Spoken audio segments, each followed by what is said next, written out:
Hi everyone, I am Anjali Dahikar, your educator, and welcome back to our channel. This is the lecture number 2 on nuclear physics. तो आज के इस lecture में हम general properties of nucleus की बात करेंगे, जिसमें nuclear size, nuclear density, nuclear charge and binding energy curve and electric quadrupole movement के बारे में हम डिस्कस कर रहे होंगे. चलिए शुरू करते हैं. So, first is the general properties of nucleus. General properties of nucleus में हमारा जो पहला प्रॉपर्टी है वो है न्यूक्लियर साइज. मैंने पहले ही बोला, पहले लेक्चर में बताया था कि रुदरफोर्ड को हम कहते हैं कि ये है फादर ऑफ न्यूक्लियर फिजिक्स. उन्होंने एक एक्सपेरिमेंट दिया था जो था रुदरफोर्ड पार्टिकल स्कैटरिंग एक्सपेरिमेंट, जिससे हमने रेडियस ऑफ न्यूक्लियस निकाला.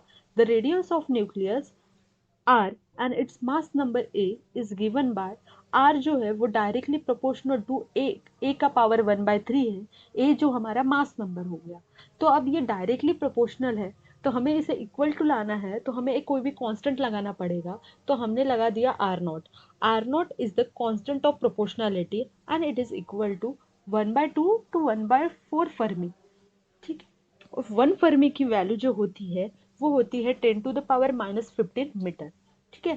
तो न्यूक्लियर साइज का जो फॉर्मूला है वो है R is equal to R0 A⁴. Next property आती है हमारी न्यूक्लियर डेंसिटी. न्यूक्लियर हमें पता है डेंसिटी क्या होता है, mass upon volume. Nuclear density can be calculated from the mass and size of the nucleus.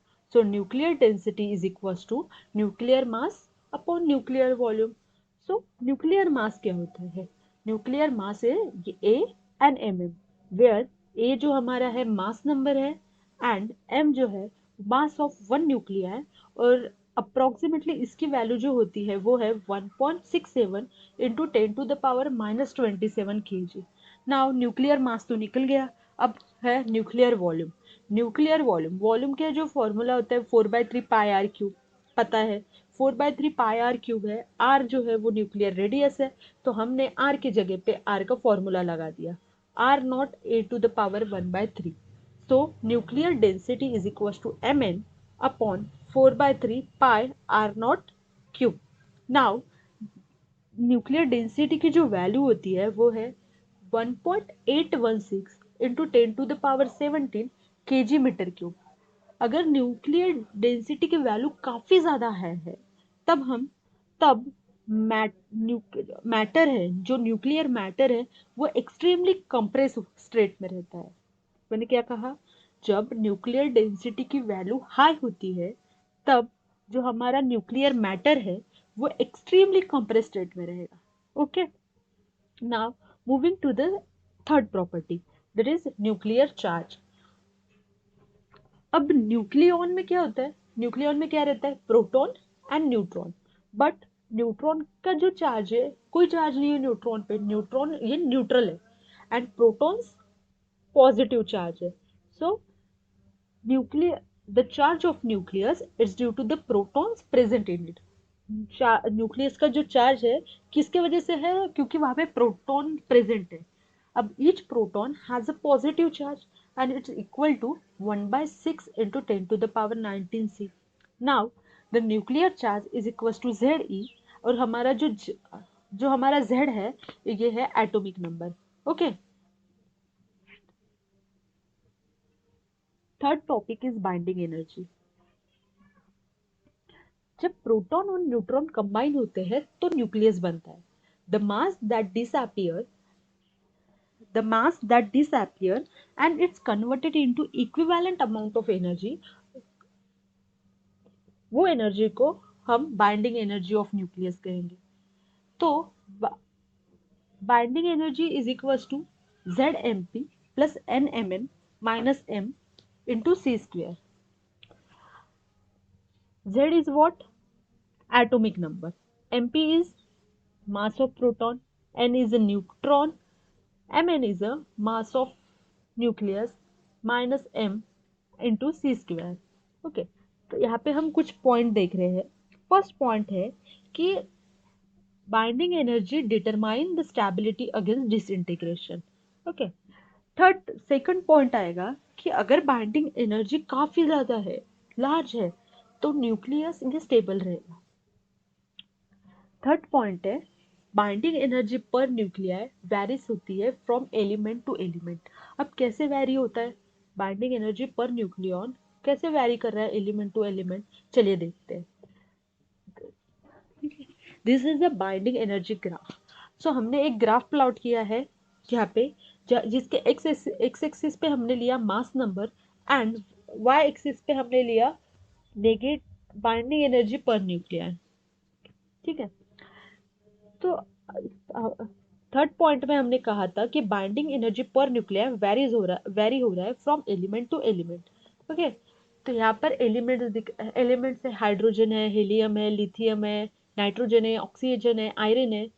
तो ये एलिमेंट वेरी कर रहे हैं, binding energy per nucleon vary कर रहा है एलिमेंट टू एलिमेंट। हर एलिमेंट मतलब सब एलिमेंट के लिए एक ही बाइंडिंग एनर्जी पर न्यूक्लियर नहीं है, अलग अलग है। इसलिए इसलिए वहां लिखा है कि binding energy per nuclear vary कर रहा है from element to element.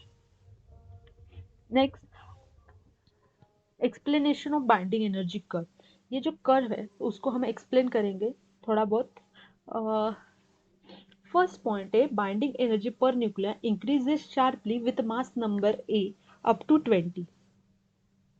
Binding energy per nuclear increases sharply up to mass number 20।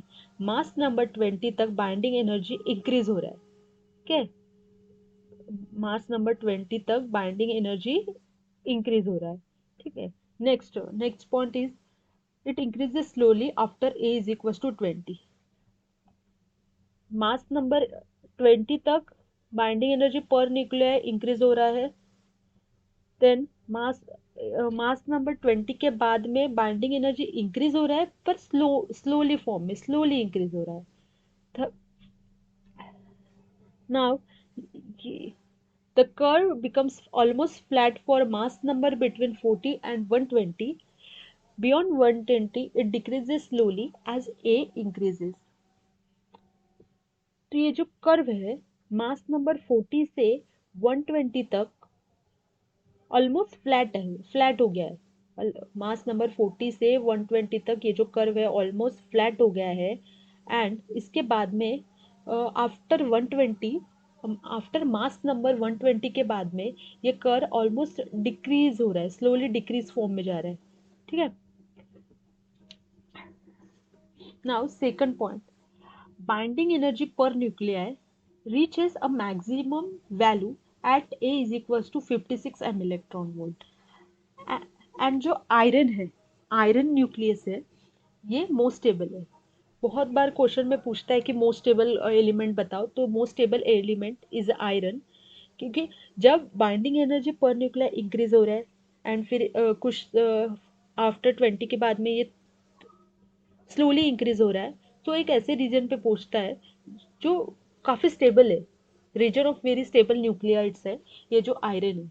ठीक है, सेकंड पॉइंट, और इसका बाइंडिंग एनर्जी क्या होता है 56 m electron volt. Now third point, average binding energy per nucleon is 8.5 m electron volt. कब? जब mass number 40 से 120 के तक है। तो जब मास नंबर 40 से 120 तक है, मास नंबर 40 से 120 तक हमारे जो बाइंडिंग एनर्जी पर न्यूक्लियर है, ये एक फ्लैट है एंड देन डिक्रीजेस स्लोली। तब तब जो हमारे एलिमेंट्स है वो मोर स्टेबल है और नॉन रेडियो एक्टिव है। कब? जब मास नंबर 40 एंड 120, जब मास नंबर 40 से 120 तक है, मोर स्टेबल है and non radio active element है। नाउ फोर्थ पॉइंट इज, जब मास नंबर बढ़ रहा है, धीरे धीरे हायर मास नंबर आ रहा है, तो कर्व ड्रॉप स्लोली एंड तब बाइंडिंग एनर्जी पर न्यूक्लियन की वैल्यू हो जाएगी 7.6 m इलेक्ट्रॉन वोल्ट यूरेनियम तक। और अब जब मास नंबर काफी हाई हो गया है, तब एलिमेंट्स अनस्टेबल है और रेडियो एक्टिव है। जब मास नंबर काफी हाई हो गया है, आफ्टर 120 हाई हो गया है यूरेनियम तक, तब तब हमारा binding energy per nucleon is 7.6 M electron volt, and ये अनस्टेबल है एंड रेडियो एक्टिव है। नाउ फिफ्थ पॉइंट में ये कहते हैं the larger amount of binding energy for lighter and heavier nuclei explain binding energy of lighter and heavier nuclei explain करता है nuclear fusion and fission को। ठीक है, the large amount of energy, अगर ज्यादा अमाउंट ऑफ एनर्जी है तो lighter nuclei fuse हो गए और हेवियर वन फॉर्म होगा। अगर हेवियर न्यूक्लिया है तो हेवियर न्यूक्लिया स्प्लिट होंगे और लाइटर वन फॉर्म होगा। आज के लिए बस इतना ही। जल्दी मिलते हैं एक अनादर वीडियो के साथ। तब तक के लिए keep watching, keep studying, keep learning.